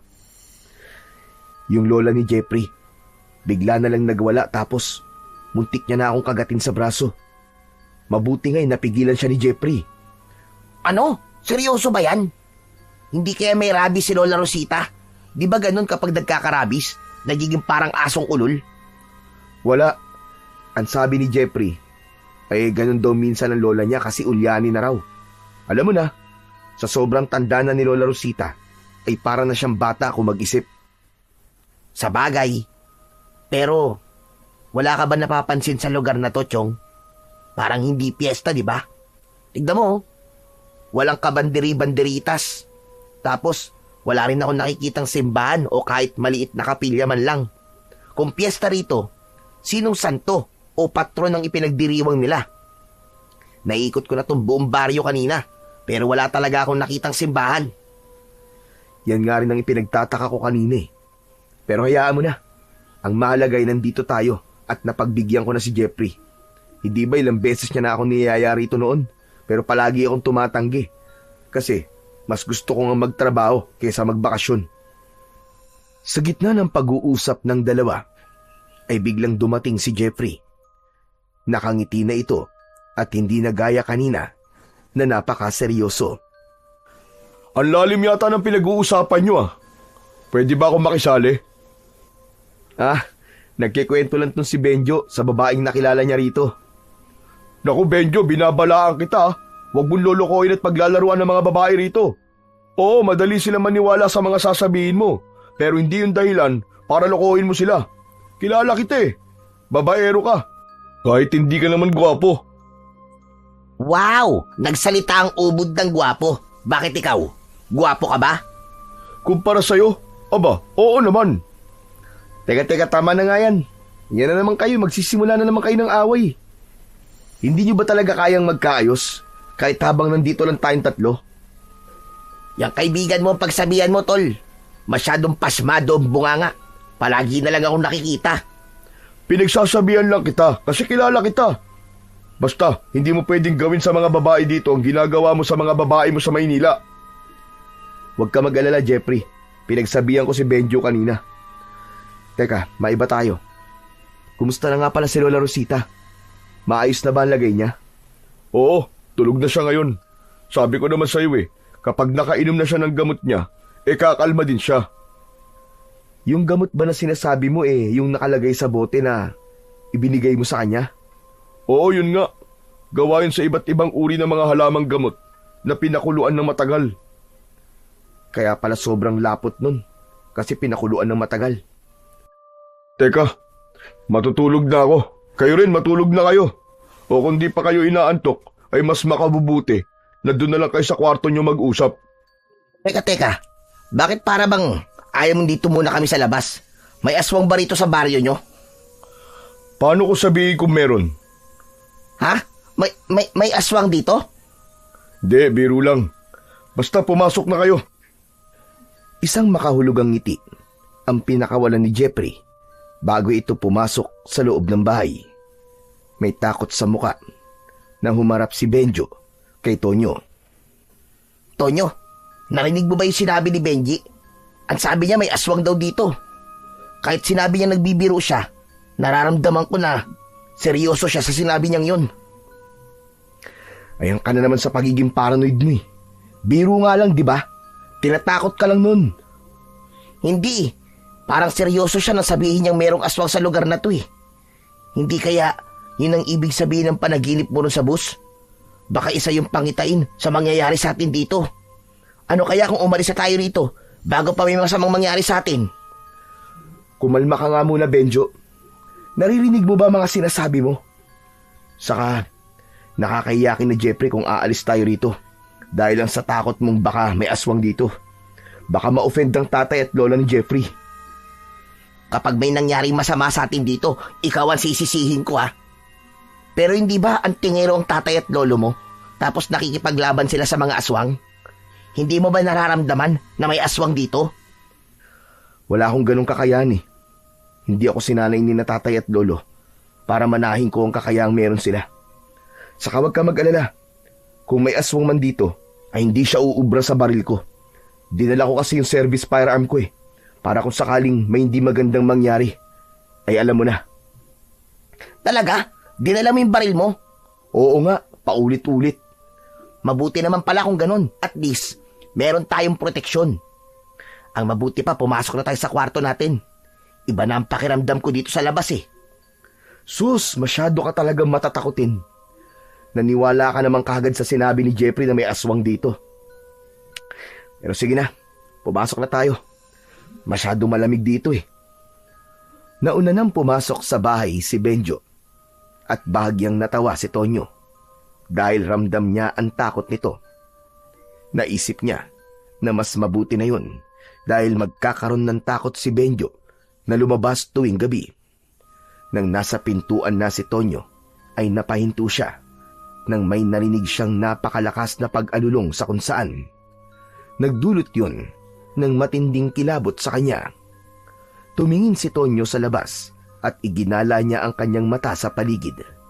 Pero nang hindi niya na narinig muli ang pag-alulong, ay tuluyan niya nang isinarado ang pinto at sumunod na kay Benjo sa kwarto nila. Sa sumunod na 2 araw ay naging maayos naman ang pananatili ni na Tonyo at Benjo sa bahay ni na Jeffrey. Wala silang nakitang kakaiba at tila karaniwang pamumuhay lang ang meron ang mga tao sa lugar na yon. Isinama pa ni Jeffrey sina Tonyo at Benjo sa ilog na nasa bukana ng isang kasukalan. Doon ay masaya silang naligo, nagtampisaw at naglaro sa malamig na tubig. Halos nakalimutan nilang malayo sila sa syudad at doon naramdaman ni Tonyo na nasa bakasyon talaga sila. Ganun pa man, sa kabila ng sinabi ni Jeffrey na 1 linggo ang pagdiriwang ng fiesta sa baryo nito, ay napansin ni Tonyo na walang gaanong palatandaan ng kasiyahan sa paligid. Wala siyang nakitang mga palamuti, banda o masayang pagtitipon, gaya ng nakasanayan niya sa mga fiesta na napuntahan niya na noon. Tahimik ang mga tao at tila abala lamang sa kani-kanilang gawain. Hindi niya maiwasang magtaka kung bakit kakaiba ang fiesta sa baryong yon. Subalit, pinili muna niyang wag mag-isip ng kung ano-ano at inisip niya na baka ganun lang talaga magdiwang ng fiesta sa baryo ni na Jeffrey. 3 araw ni na Tonyo sa baryo ni na Jeffrey ay patuloy pa ring umaalis si Benjo para makipagkita sa babaeng sinasabi nito na nililigawan nito. Isang hapon, habang nasa labas si Tonyo ng bahay ni Jeffrey, ay nakangiting dumating si Benjo. Alam ni Tonyo na nakipagkita na naman ito sa babaeng nakilala nito sa lugar na yon. Ayos huhulaan ko. Kaya napakalaki ng ngiti mo kasi nakipagkita ka na naman dun sa babaeng yun, no? Hehehe, ano pa nga ba? Siya lang naman ang dahilan ng pagkakangiti ko sa lugar na to eh. Mukhang nagiging seryoso ka na dyan, Ano nga palang pangalan niya? Hindi yung pa sinasabi sa akin eh. Clarissa. Oh, di ba? Pangalan pa lang, napakaganda na. Baka pwede mo naman akong ipakilala dyan kay Clarissa. Saka na kapag sinagot niya na ako. Baka mamaya maudlot pa yun pag pinakilala ko agad sa'yo eh. Aba, parang sigurado ka na mapapasagot mo siya sa iilang araw na natitira natin dito Siyempre naman. Nararamdaman ko na gusto niya rin ako. Kaya lang, nagpapakipot pa siya ng konti. Ganun nga yata talaga mga babae rito sa probinsya. Hindi madaling makuha. Pero mas okay nga yun. Kasi, nata-challenge talaga ako, tol. Masaya ako para sa'yo, Benjo. Nakikita ko kasi na sa pagkakataong to ay parang nagiging seryoso ka na sa babae. Sana magtuloy-tuloy na yan. Totoo ang kasiyan na nararamdaman ni Tonyo para kay Benjo. Noon pa man ay kilala niya na si Benjo na hindi marunong magseryoso sa mga babae. Hindi man ito kagwapuhan ay malakas talaga ang dating nito sa mga babae at nadadala rin ng pagiging masayahin ito. Kaya hindi mahirap na magustuhan ito. Kaya para makita si Benjo na natutong manligaw ay isang malaking bagay para kay Tonyo. Kinagabihan, inihaw na baboy ang ulam na niluto ni Sandro. Gaya ng mga nauna nitong niluto ay wala pa rin itong lasa. Kahit sausawan na toyo o suka ay wala rin. Kahit paano ay nasanay na sina Tonyo at Benjo sa ganung uri ng pagkain. Inisip na lang ni Tonyo na ilang araw na lang naman ang ilalagi nila sa lugar na yon at pagbalik nila sa syudad ay makakakain na sila ng mga pagkain na may lasa at gusto nila. Nabasag ang katahimikan nila nang magsalita si Benjo. May itatanong lang po ako. Akala ko ba'y isang linggo selebrasyon ng piyesta dito sa inyo? Bakit hindi namin nakikita ni Tonyo ang selebrasyon na yon? Parang normal na araw lang. May tagtuyot kasing nangyari rito noong nakaraang buwan. Sabi ni tatay, siyempre, walang ani ang mga tao kapag ganun. Kapag walang ani, walang pera. Pero huwag kayo mag-alala. Kasi sa huling araw ng piyesta, ay doon kami maghahanda. Ayun. Sana naman may lasa na ang mga ihahanda nyo. Benjo, ano ba yung sinasabi mo? Biro lang. Joker po ako, Mansandro. Kaya wag niyo po sanang seryosohin ng ibang sinasabi ko. Masarap naman po itong mga luto nyo eh. Hindi nagsalita si Mang Sandro. Nakatingin lang ito ng pailalim kay Benjo. Habang si Tonyo naman ay hiyang-hiya para sa kanyang kaibigan. Alam niya na kahit sinabi nito na nagbibiro lamang ito, ay iba pa rin ang dating nun para sa pamilya ni Jeffrey, lalo na kay Mang Sandro, na siyang palaging nagluluto. Pagsapit ng oras ng pagtulog, ay magkatabi ng nahiga sina Tonyo at Benjo sa papag. Hindi nagtagal ay narinig na ni Tonyo ang mahinang paghilik ni Benjo. Hindi maintindihan ni Tonyo kung bakit sa gabing yon ay hindi niya magawang makatulog. Mabigat na ang talukap ng kanyang mga mata, pero tila may kung anong puwersa ang pumipigil sa kanya na pumikit. Halos ilang oras na simula nang humiga si Tonyo, pero gising pa rin siya. Nang tignan niya ang oras sa suot niyang relo, ay nalaman niya na 12:00 na ng hating gabi. Maya-maya pa ay napabalikwas ng bangon si Tonyo nang may narinig siya sa labas na mga taong sabay-sabay na umaawit ng dasal. Ano kaya yun? Parang may prosesyon Dahil sa kuryosidad ay bahagyang binuksan ni Tonyo ang bintana. Sumilip siya roon at nakita niya na tama nga ang kanyang sinabi. Merong prosesyon na nangyayari. May mga taong nakahanay habang naglalakad. Lahat ay may dalang itim na kandilang may sindi. Anong inaawit nila? Bakit parang ibang lengguwahe yata? Saka, bakit ganitong oras sila nagsasagawa ng prosesyon? Hating gabi talaga. Habang lihim na pinapanood ni Tonyo ang mga nagpuprosesyon, ay nagtaasan ang balahibo sa kanyang braso. Nang nasa tapat na ng bahay ni na Jeffrey ang mga tao, ay biglang huminto ang mga yon.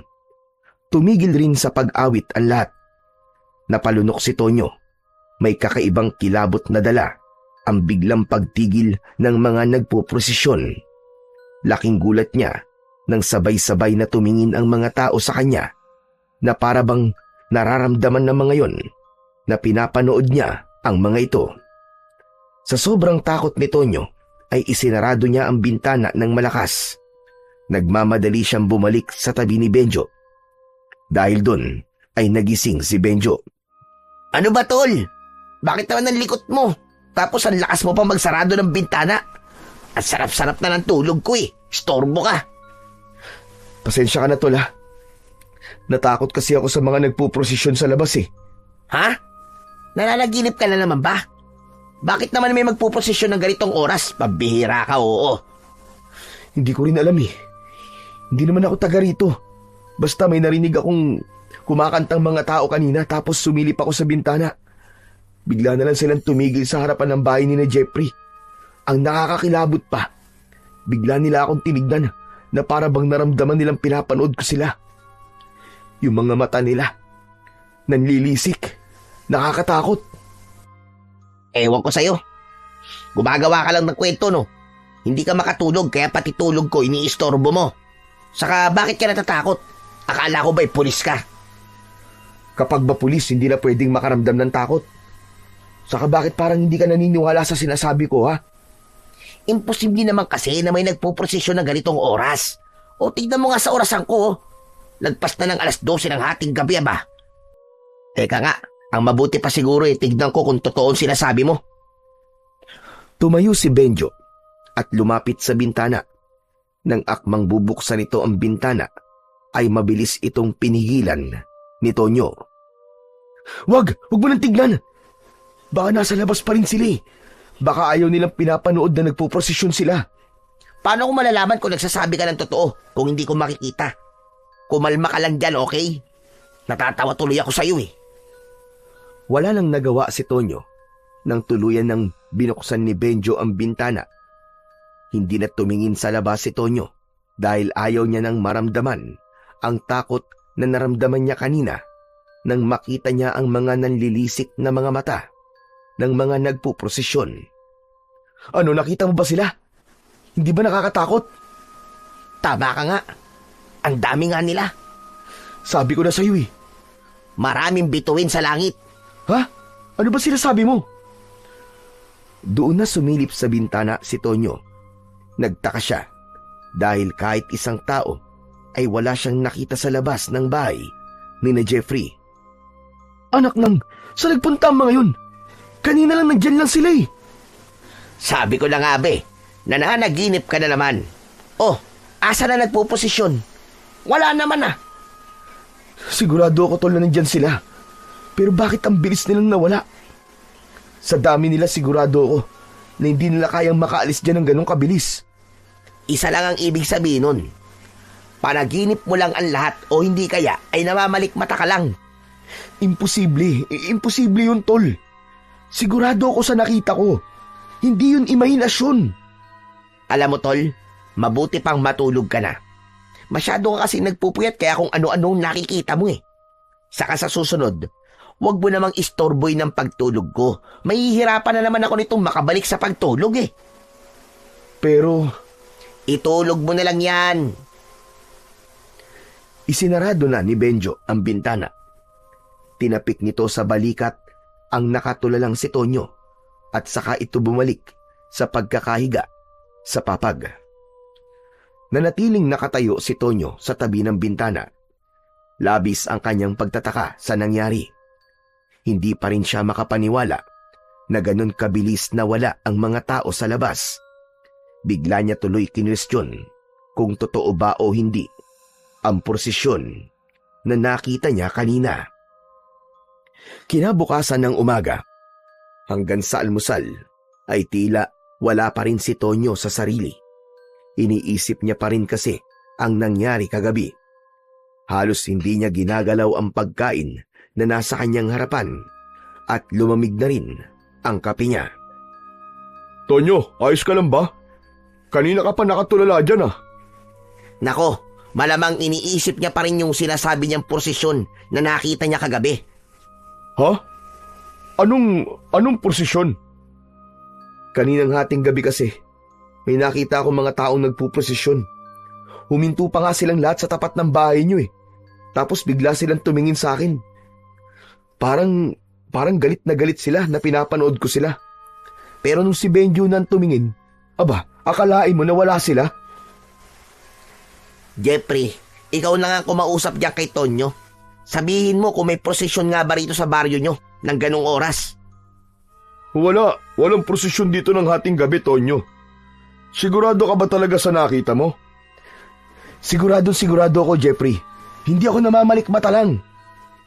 Pero Chong, imposible talaga yung sinasabi mo eh. Baka naman pagod o kulang ka lang sa tulog. Kaya kung ano-ano ang mga nakikita mo. Yan nga din ang sinabi ko sa kanya eh. Alam mo, ang mabuti pa siguro ay magpunta tayo mamaya sa ilog. Maligo ulit tayo ron para naman may masmasang ka. Saka huwag mo nang isipin kung ano mang nakita mo kagabi. Tanging marahang pagtango na lang ang naging tugon ni Tonyo kay Jeffrey. Pero nagkaroon siya ng kakaibang pakiramdam sa lugar na yon dahil sa prosesyong nakita niya kagabi. Ramdam niya na may mali, ngunit hindi niya matukoy kung ano yon. Pagkatapos mag-almusal, ay nagtungo na sina Tonyo sa ilog. Doon ay nalibang ni Tonyo ang kanyang sarili upang mawala na ang gumugulo sa kanyang isip. Kahit paano ay naaliw siya sa panghuhuli ng mga isda at paglangoy sa malalim na bahagi ng ilog. Nang mapagod na sila, ay umupo silang tatlo sa isang malapad na bato na nasa tabi ng ilog. Malapit na pala tayong bumalik sa Maynila. Balik na naman tayo sa normal nating buhay. Sinabi mo pa. Pero ayos lang kasi gano'n naman talaga eh. Maswerte pa rin tayo na may babalikan pa tayong trabaho. Kumusta naman pala yung paa mo? Parang simula nang dumating ka rito hindi na yung sumasakit ah. Siyempre, dahil to kay Clarissa. Sa gitna ng pag-uusap nila, ay isang matandang lalaki ang nakita nilang nakatingin sa kanila sa hindi kalayuan. Nanlalaki ang mga mata ng matandang lalaki na para bang may galit yun sa kanila. Hindi nagtagal ay umalis na ang matandang lalaki. Sino yung matandang lalaki na nakatingin sa atin kanina? Bakit parang may galit siya sa atin? Si Tatang Berting yun. Siyang namumuno dito sa aming baryo. Kasi siya ang pinakamatanda. Ganun talaga makatingin yun. Akala mo palaging galit. Pero normal lang yun sa kanya. Kasi malaki talaga ang mata niya. Grabe naman makatingin yon. Akala ko susuguri na tayo rito eh. Huwag niyo na lang pansinin si Tatang Berting. Ay, oo nga pala. Uuwi na muna ako sa bahay ha. Tutulungan ko pa kasi si tatay sa pagluluto eh. Kayo ba? Maya-maya pa siguro kami. Pero susunod na rin kami sa'yo. O siya, sige. Mauna na ako sa inyo ha. Mag-iingat kayo rito. Nang nakaalis na si Jeffrey, ay muling lumublob sina Tonyo at Benjo sa ilog. Habang naglalangoy, ay naramdaman ni Tonyo ang bahagyang pag-init ng kabal na nakasabit sa kanyang leeg. Bigla siyang natigilan dahil tila nagbigay ng babala ang kabal. Oh, nakatulala ka na naman dyan, tol. Huwag mong sabihin na iniisip mo pa rin yung sinasabi mong prosesyon kagabi. Hindi yon. Ito kasing kabal ko. Bigla siyang uminit.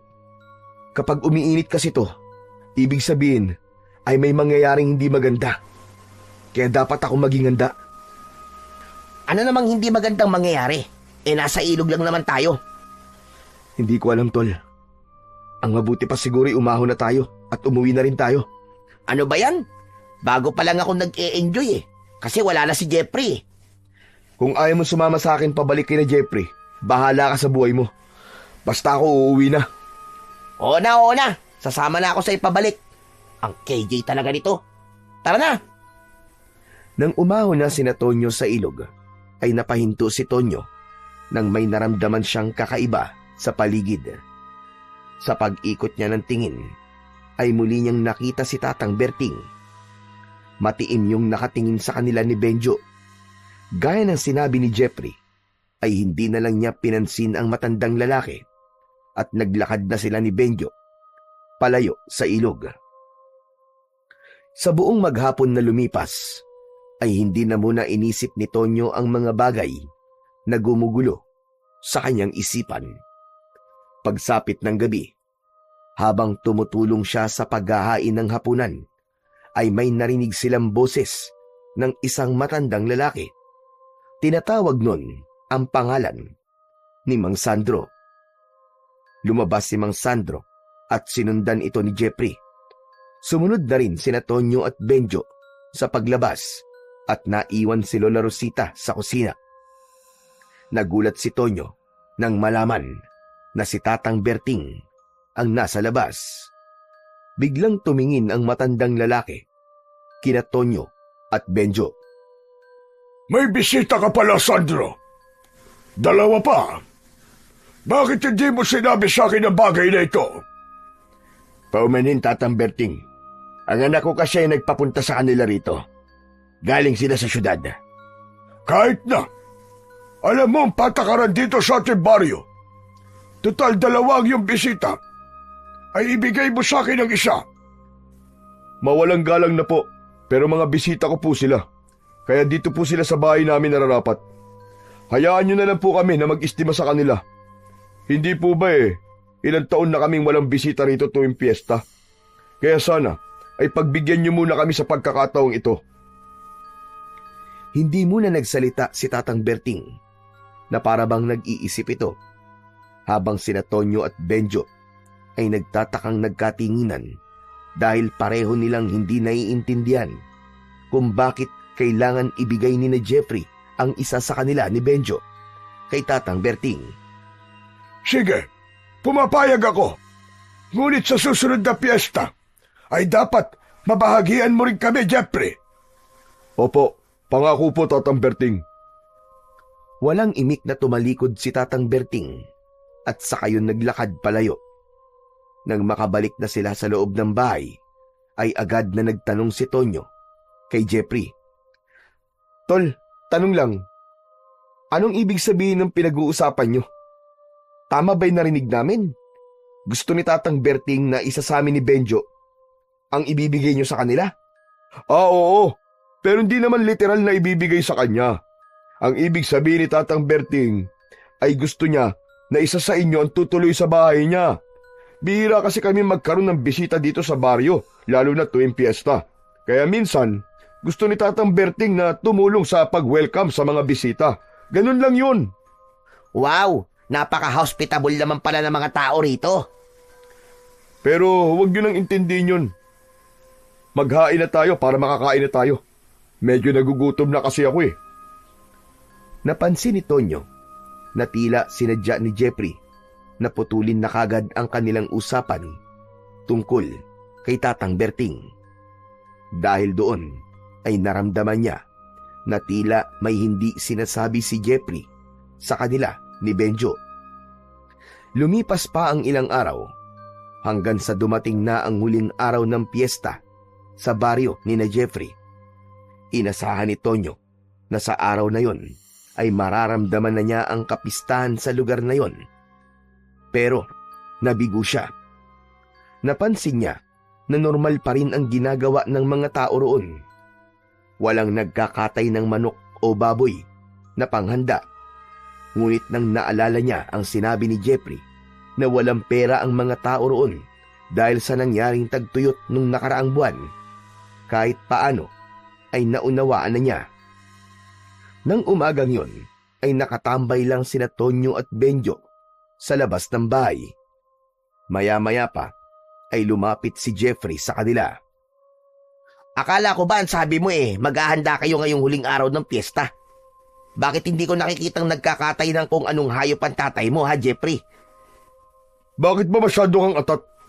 Dito sa pamilya namin, nakasanayan na namin na naghahanda kami sa gabi. Kaya mamayang gabi pa kami magkakatay ng kung anong ihahanda namin. Ayos kakaiba din ang trip nyo Pero ano bang ihahanda nyo? Basta, malalaman nyo rin mamaya. Oo nga pala, Jeffrey. Huling araw na pala natin dito sa baryo nyo, no?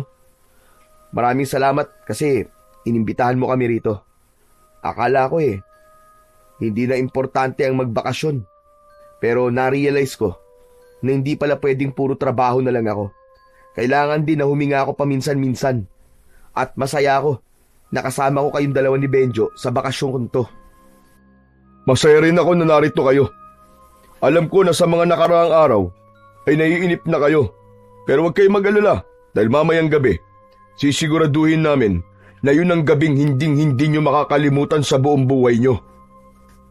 Matapos yung sabihin ni Jeffrey, ay ngumisi ito at saka ito tumalikod para maglakad pabalik sa loob ng bahay. Naguguluhang nagkatingin na naman ang magkaibigang Tonyo at Benjo. Pero walang nagsalita sa kanilang dalawa. May kakaiba na namang naramdaman si Tonyo kay Jeffrey. Napaisip din siya kung ano ang mangyayari mamayang gabi para masabi ni Jeffrey na ang gabing yon ay hinding-hindi nila malilimutan. Habang unti-unting kumakalat ang dilim sa paligid, ay hinintay ni Tonyo na makitang may kakatayin na baboy o manok sina Jeffrey. Pero hindi yun nangyari. Habang nasa kwarto si Tonyo, ay pumasok doon si Benjo. Tol, aalis pala muna ako Pupunta ako sa bahay ni na Clarissa. Bakit? Ano naman gagawin mo ron? Inimbita kasi ako ni Clarissa Ang sabi niya, doon na raw ako maghapunan sa kanila. Baka gusto mo sumama para may pakilala na kita sa kanya. Wag na. Ang pangit naman kung dalawa tayong aalis. Gabi ng huling araw ng fiesta dito Saka hindi ba sabi ni Jeffrey, maghahanda sila? Ay, oo nga pala. Di ako na lang ang pupunta. Pero babalik din ako rito. Basta tiran niyo ako ng handa Ikaw ang siba mo talaga. Kakain ka na nga kina Clarissa tapos kakain ka pa rito. Mabuti na sigurado. Baka hindi ako mabusog dun O sige na. Umalis ka na at mag-iingat ka. Ay, sandali pala. Saan nga nakatira si Clarissa? Para kung sakaling kailangan kitang sunduin alam ko kung saan ka pupuntahan.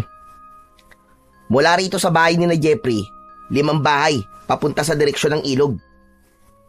Matapos yung sabihin ni Benjo, ay umalis na ito. Muling naramdaman ni Tonyo ang bahagyang pag-init ng kanyang kabal. Hinawakan niya yon at tinignan. Saan mo ba ako binibigyan ng babala Bakit kasi hindi mo kayang magsalita Di sana, nasabi mo na kung ano o sino ang dapat kong iwasan. Nagulat si Tonyo nang marinig niya ang pagwawala ni Lola Rosita sa kwarto nito. Nagmamadali siyang lumabas ng kanyang kwarto pero hindi niya nakita roon sina Jeffrey at Sandro. Palakas ng palakas ang sigaw na yon ni Lola Rosita kaya mas lalong kinabahan si Tonyo. Hanggang sa naalala niya ang gamot na pinapainom dito ni Jeffrey sa tuwing nagwawala ang matandang babae. Tumakbo siya sa kusina at hinanap niya ang mga bote ng gamot. Nakita niya ang mga nakatagong bote sa ilalim ng batalan. Natatakpan yun ng marurumi at lumang damit. Kumuha siya ng isang bote pero sa hindi sinasadyang pangyayari ay natalisod siya. Nabitiwan ni Tonyo ang bote at nang bumagsak yun sa sahig ay nabasag yun. Kumalat ang malapot na likido sa sahig. Napatingin si Tonyo sa likido. Yumukod siya at hinawakan niya ang likido gamit ang kanyang kamay. Inamoy niya yun at nagimbal siya nang malaman kung ano ang likido. Anak ng putya! Dugo to ah! Hindi ako pwedeng magkamali. Dugo talaga to! Dahil sa nalamang yun, ay labis na naguluhan si Tonyo kung bakit dugo ang pinapainom na gamot ni na Jeffrey kay Lola Rosita. Habang patuloy ang pagwawala ng matanda sa kwarto nito, ay bumalik naman si Tonyo sa kwarto nila ni Benjo. Kinuha niya ang kanyang baril at ang mga bala. Bumalik siya sa harapan ng pinto ng kwarto ni Lola Rosita. Sana naman ay mali ang hinala ko. Sana ay hindi aswang o kung anong nilalang si Lola Rosita. Sana nagkakamali lang ako. Binuksan ni Tonyo ang pinto ng kwarto ng matandang babae. Nang hilakbot siya, nang makita si Lola Rosita na nasa anyong aswang. Matutulis ang mga kuko at ngipin ng matanda. Namumula ang mga mata nito at napakaputla ng balat. Nang sumugod ang aswang kay Tonyo, ay agad niya itong pinaputukan ng baril. Tumama ang bala sa noo ng aswang na agad nitong ikinamatay. Nanlalaki ang mga mata ni Tonyo. Hindi siya makapaniwala na isangang aswang si Lola Rosita. Nagulat na lang siya nang biglang pumasok ng bahay si Jeffrey at nagtaka ito nang makitang may hawak siyang baril. Lalapit sana si Jeffrey kay Tonyo pero agad na itinutok ni Tonyo ang baril sa kaibigan. Hanggang diyan ka na lang! Huwag kang lalapit! Babarilin talaga kita! Tol, ako to! Ano ba nangyayari sa'yo? Alam ko ng aswang ang lola mo, hayop ka. At malamang aswang ka rin at ang tatay mo. Kaya mo ba ako inimbita rito? Ay para ako ang gawin yung handa? Ha? Kami ni Benjo? Siguro nga'y wala ng dahilan para maglihim ako sa'yo. Tama ka, Tonyo. Aswang nga kami ng aking pamilya. At pinapunta kita rito para maging handa sa aming kapistahan. Inaamin ko rin na kinaibigan lang kita para madala ka rito. Walang hiya kang demonyo ka. Niloko mo ako. Akala ko pa naman ay totoo kitang kaibigan. Hayop ka. Demonyo ka. Anong magagawa ko? Tradisyon na namin na sa tuwing pista ay kailangan meron kaming maihanda na tao. Nagkataon lang na ikaw ang magiging handa namin sa gabing ito. Sa tingin mo ba ay papayag ako na gawin niyo akong handa? Aalis ako rito at isasama ko si Benjo. Hindi niyo kami mapapatay. Hindi na kayo makakaalis ng buhay sa lugar na ito dahil lahat ng inaakala niyong mga tao rito ay mga aswang. Baryo ito ng mga aswang, Tonyo. Lahat kami rito ay aswang. Kaya kung ako sa'yo, huwag mo nang tangkain na lumaban dahil wala kayong laban ni Benjo sa dami namin. Sa isang kisap mata ay nag-anyong aswang si Jeffrey. Susugurin sana nito si Tonyo pero napahinto ito nang tumapat ito sa nakabukas na pinto ng kwarto ni Lola Rosita. Alam ni Tonyo na nakita na ni Jeffrey ang walang buhay na katawan ni Lola Rosita. Hayop ka! Anong ginawa mo sa lola ko? Anong ginawa mo sa kanya? Bakit mo siya pinatay? Dahil kung di ko siya pinatay, ako ang papatayin niya! Walang hiya ka! Hindi kita mapapatawad! Papatayin din kita! Galit na sumugod si Jeffrey kay Tonyo. Pinaputukan niya ito ng baril, pero mabilis itong nakaiwas. Sinunggaban siya ni Jeffrey at natumba siya sa saig habang nasa ibabaw niya ito. Ngumanga ng malaki ang aswang na si Jeffrey at akmang kakagatin ito sa leeg si Tonyo pero tila may kung anong puwersa ang pumigil dito. Hanggang sa napansin ni Tonyo na nakatitig si Jeffrey sa kanyang kabal na nakakwintas sa kanyang leeg. Ramdam na ramdam niya ang takot nito habang nakatingin sa kanyang agimat.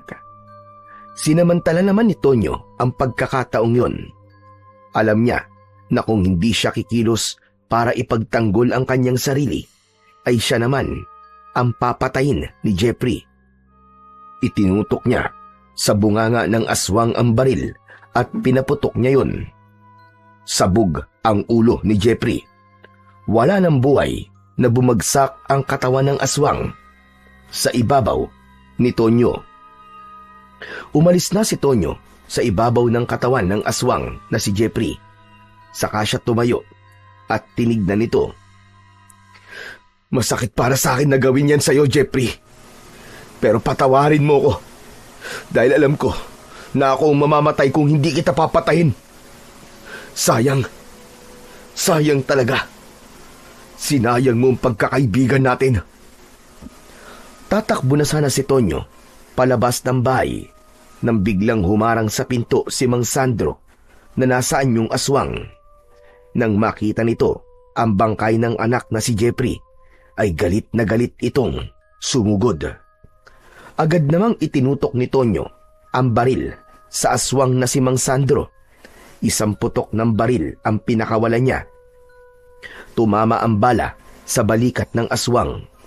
Sa pangalawang pagkalabit niya ng gatilyo ay nanlamig siya dahil wala na pala yung bala. Nagmamadaling kinuha ni Tonyo ang mga bala sa kanyang bulsa. Pero paghugot niya sa mga yon ay nalaglag lahat ng bala sa sahig dahil sa kanyang pagmamadali. Upulutin na sana niya yon pero nagawa na siyang sunggaban ni Mang Sandro. Bumaon ang matutulis nitong mga ngipin at kuko sa kanyang balikat at tagiliran. Malakas na napasigaw sa sakit si Tonyo. Hindi pa rin siya nawalan ng pag-asa. Kinapa niya ang mga balang nakakalat sa sahig at nang makakuha siya ng isa, ay inilagay niya kagad yon sa magasin ng kanyang baril at walang pagdadalawang isip na pinaputukan niya ang aswang sa sentido. Sumambulat ang utak ng aswang na si Mang Sandro at sa kayon bumagsak. Pagkatapos nun, agad na tumayo si Tonyo at pinulot niya ang mga bala. Pinuno niya ng bala ang magasin ng kanyang baril at saka siya tumakbo palabas ng bahay. Kailangan kong puntahan si Benjo. Kailangan ko siyang puntahan. Baka kung ano na nangyayari sa kanya. Delikado siya rito. Ngunit labis na nagulantang si Tonyo nang makita niya ang mga aswang na halos sabay-sabay na lumabas sa bahay ng mga yon. Mas lalo niyang binilisan ang kanyang pagtakbo hanggang sa nakasalubong niya ang takot na si Benjo. Tol! Tol, umalis na tayo rito! Tara! Sina Clarissa! Aswang sila ng pamilya niya, Tol! Sumabit kasi sa pinto nila yung kwintas ko tapos nung naputol yun, ay doon ko nakita ang totoong itsura ni Clarissa, Tol. Napakatanda na pala niya. Parang siyang gukluban. Parang si Lola Rosita. Tapos, doon na sila nag-anyong aswang ng buong pamilya niya. Buti na lang nakatakas kagad ako sa kanila. Kundi, ginawa na nila akong pagkain. Oo, Tol. Sila Jeffrey din at ang tatay at lola niya. Mga aswang din sila. Pinapunta niya tayo rito dahil tayo ang gagawin nilang handa sa piyesta. Pero napatay ko na silang lahat, Tol. Medyo masakit pero kailangan kong gawin yun eh. Dahil kung hindi ko sila pinatay, ay ako ang papatayin nila panigurado. Ano ngayon ang gagawin natin, Tol? Napapalibutan na tayo ng mga aswang dito sa baryong to. Anong gagawin natin? Kailangan natin makatakas dito. Doon na nakita ni Tonyo na napakaraming aswang ang nakaikot sa kanila. Alam niya na hindi sapat ang balang meron siya para makaligtas sila dahil sa dami ng mga aswang na naroroon na handang kumain sa kanila. Hanggang isang bagay ang biglang naalala ni Tonyo. Yung kabal. Nang lumapit ang mukha ni Jeffrey kanina, ay parang natakot siya sa kabal ko. Siguro ang kapangyarihan nun hindi lang para hindi ako tabla ng bala at ng matutulis na bagay. Baka takot din dito ang mga aswang. Tama, takot sila sa kabal. Hinubad ni Tonyo ang kabal at hinawakan niya yon sa tali. Humakbang siya papalapit sa mga aswang at kapansin-pansin na takot nga ang mga yon sa kanyang kabal. Umatras ang mga yon na parabang ayaw ng mga yon na madikit man lang sa hawak na kabal ni Tonyo. O ano? Ano kayo ngayon? Dito pala kayo takot ha? Sige, lumapit kayo! Lapit! Subukan niyo saktan kami! Ano? Lumapit kayo! Mga duwag pala kayo eh! Galit na umangil ang mga aswang na nakapalibot sa kanila. Pero hindi makalapit ang mga yon dahil sa agimat o kabal ni Tonyo. Nagpatuloy sa paglalakad si Tonyo habang hawak-hawak ang kabal. Si Benjo naman ay nakasunod lang sa kanya. Sa tuwing may magtatangkang aswang na umatake sa kanila, ay ihaharap lang ni Tonyo ang kabal rito at parang nasasaktan na umaatras ang mga aswang. Nang nakarating na sina Tonyo at Benjo sa may arko palabas ng baryo na yon, ay tila sumuko na ang mga aswang at hindi na sila sinundan ng mga yon. Doon na nagmamadaling tumakbo ang magkaibigan at walang ibang nasa isip nila kundi ang makalayo sa baryo ng mga aswang. Ligtas na nakabalik sa Maynila ang magkaibigang Tonyo at Benjo. Ngunit nanatiling sariwa sa kanilang isipan ang bangungot na naranasan nila sa baryo ng mga aswang. Pinili nilang manahimik at hindi nila ikinuwento sa iba ang mga nangyari dahil alam nilang walang maniniwala sa kanila. Pero para kay Tonyo, masakit na siya mismo ang pumatay sa kaibigan niyang si Jeffrey, ngunit batid niyang yun ang nararapat upang mabuhay sila ni Benjo. Labis ang kanyang pasasalamat sa kabal na nagligtas sa kanilang dalawa.